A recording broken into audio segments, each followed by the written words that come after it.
International Monetary Fund says creditors may forgive part of Somalia's outstanding $5.3 billion debt.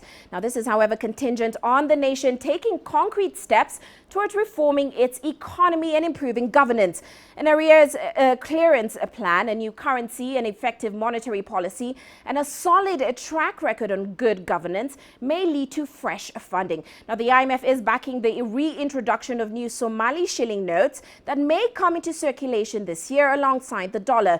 The IMF is also assisting the central bank with regulation and supervision of the financial sector to open it up to new investors.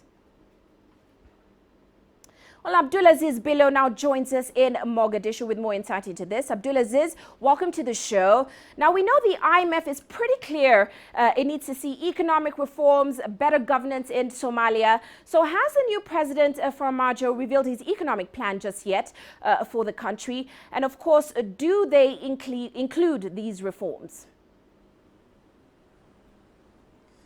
Well, Uche, President Farmajo is in office today for the 12th day. He was elected here in Mogadishu on February 8th. His inauguration is due for the 22nd. So far, so yet, he has not come out with any clear economic policy or any economic plan yet. We are awaiting that he's going to name a new prime minister. Once he names the prime minister, and then the prime minister will form a council of ministers, and from then the government will be able to outline its agenda for the next 4 years. So definitely economic recovery was part of President Farmajo's campaign pledge. In an interview that we also had with him a little earlier, a few days ago rather, he talked about the need to improve the country's revenue collection facilities. These are the airport as well as the seaport and as also the land. The President Farmajo is of the view that Somalia should stop relying more on donor funding, and it should work on improving its economy so that it can be able to address the many challenges facing the country. Farmajo is of the view that the international community has played a critical role here in Somalia, and it needs to play a pivotal role also in stabilizing Somalia so that Somalia can be able, the Somalis can be able rather to improve their own economy on their own. So definitely a lot of issues await President Farmajo in his 4-year term, but he's yet to issue any economic plan as of yet, Uche. Certainly, Abdulaziz. But we know the IMF is also backing the printing of new currency in the country. About 98% of the currency in Somalia circulating is fake. So where will the government get these funds to finance this plan?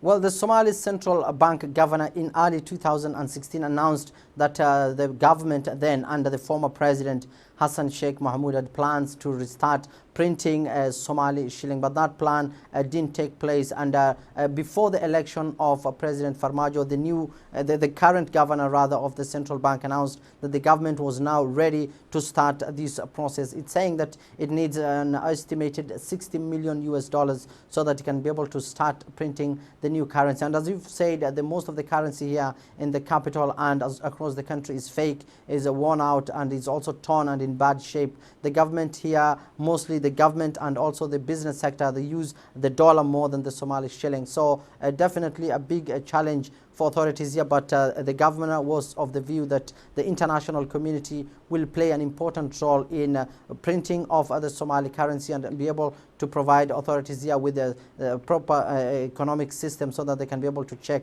whether the currency in circulation is fake, Uche. Now, looking at other areas, we know, Abdulaziz, that the country is opening its doors or reopening its doors to investors, especially in the financial sector, in the oil and gas industry as well. Now, given the high levels of corruption the country faces right now, is it ready for investors?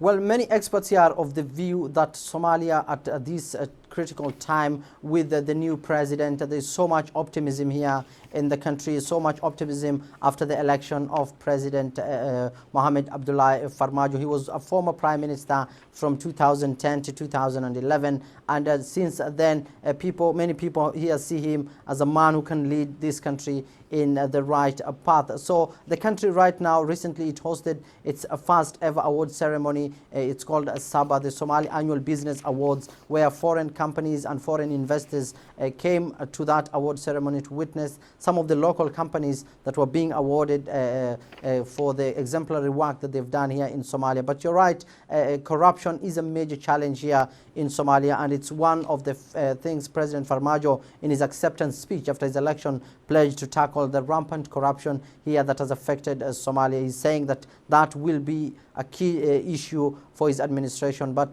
definitely the industries you've mentioned are recovering here in Somalia, and also rather the banking industry is showing a great so many foreign investors have shown great interest in investing here in Somalia. And we also know that in the meeting that took place here in September 2016, the Kenyan President Uhuru Kenyatta announced that the Kenyan bank, the Kenya Commercial Bank, will have its branch here in Mogadishu, Somalia, in the next coming months. So definitely a lot of investors are eyeing Somalia at this stage, Uche. Well, many thanks, Abdulaziz, for those insights. Of course, Abdulaziz below joining us there in Mogadishu.